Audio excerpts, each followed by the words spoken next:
Assalamualaikum warahmatullahi wabarakatuh.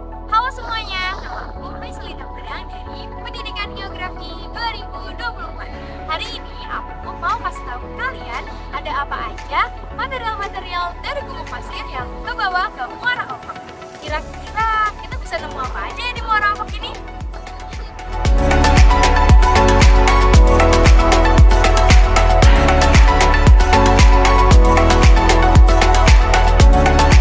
Halo semuanya, selamat datang di video pembelajaran pendidikan geografi. Pada kesempatan kali ini, kita akan membawa Anda menelusuri sejarah, geologi, dan dinamika alam di muara Sungai Opak, salah satu muara penting di selatan Pulau Jawa.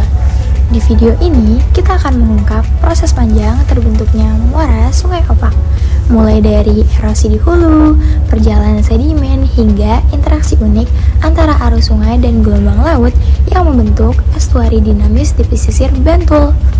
Tak hanya itu, kita juga akan mengulas hubungan erat antara sesar opak dan lava bantal, yaitu jejak aktivitas vulkanik di bawah laut yang menjadi saksi sejarah geologi kawasan ini.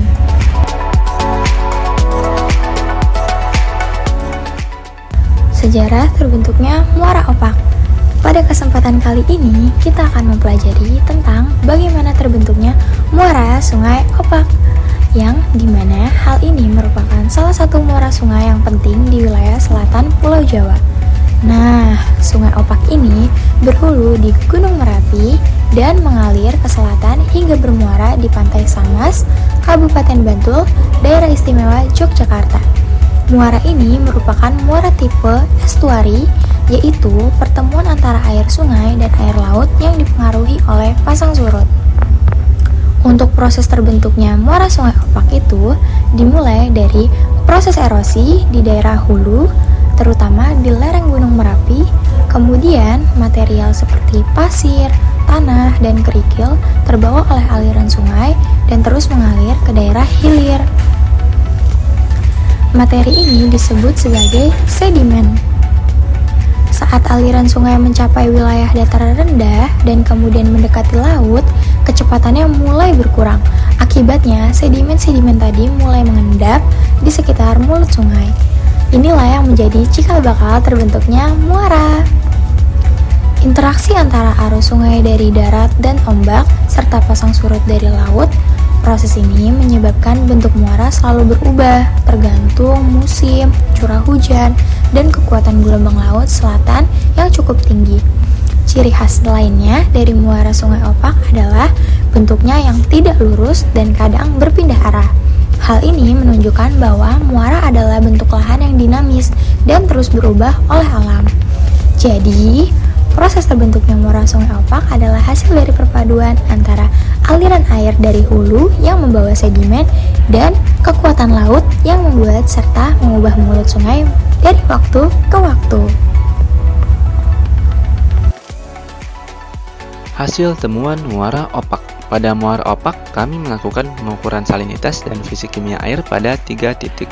Titik pertama pada air sungai, titik kedua pada pertemuan air sungai dengan air laut, dan titik ketiga pada air laut. Setelah pengamatan, kami menemukan hasil sebagai berikut. Pada titik pertama ditemukan 1. Air terasa asin dan tidak berbau. 2. Air terlihat keruh dan berwarna sedikit hijau. 3. pH air sungai menunjukkan angka 7,5 yang berarti memiliki sifat hampir netral dengan sedikit basa. Jumlah padatan terlarut sebesar 302 ppm atau parts per million yang berarti kualitasnya baik. 5. Temperatur pada Sungai Opak menunjukkan angka 29 derajat Celcius. 6. Salinitas bernilai 10 yang berarti air payau. Pada titik kedua ditemukan 1. Air terasa asin dan bau sedikit amis. 2. Air terlihat agak keruh dan berwarna kuning. 3. pH air sungai menunjukkan angka 7,5 yang berarti memiliki sifat hampir netral dengan sedikit basa. 4. Jumlah padatan terlarut sebesar 6.771 ppm atau parts per million yang berarti kualitasnya sangat buruk. 5. Temperatur pada Sungai Opak menunjukkan angka 30 derajat Celcius. 6. Salinitas bernilai 25 yang berarti air payau. Pada titik ketiga ditemukan 1. Air terasa asin dan bau sedikit amis. 2. Air terlihat jernih dan tidak berwarna atau transparan. 3. pH air sungai menunjukkan angka 6,9 yang berarti memiliki sifat netral. Nah, itulah perjalanan kita menelusuri sejarah, geologi, dan hasil temuan di muara Sungai Opak. Kita telah mempelajari hubungan antara sesar opak dan lava bantal yang menunjukkan betapa pentingnya aktivitas tektonik dan vulkanik dalam membentuk karakteristik geologi kawasan ini. Penemuan batuan seperti batu gamping dan batu pasir di sekitar muara semakin memperkaya pemahaman kita tentang sejarah geologi daerah ini yang dulunya merupakan dasar laut purba. Sekian materi yang bisa aku sampaikan.